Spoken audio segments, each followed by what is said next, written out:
दिने भगवान श्रीकृष्ण को कर्ण पचारुछंती, हे वासुदेव मोर भूल कौन थिला जे जो माँ मते जन्म देला जन्म देवा मात्रे मते छाड़ी चली गला। जेतेबेले जनक पाखरे मु मनीष हेली, जेतेबेले कौनसी विद्या को पाइबा पई इच्छा प्रकाश कली, जेउ गुरु को पाखकु गली से गुरु मते शिक्षा देवार वंचित करदेला।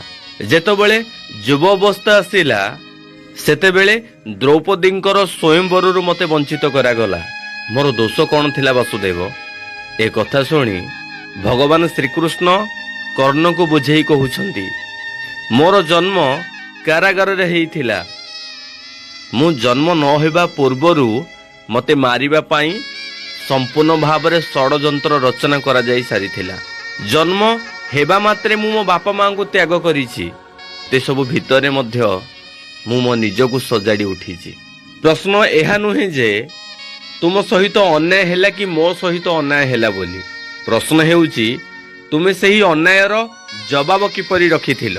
अन्याय आम दुहिंक सहित हेइछि, किंतु पार्थक्य हेउछि तुमे अतीतर क्षिब्धतारे बंदी होई रहिल, मु हसी हसी ग्रहण कली। Download ShareChat.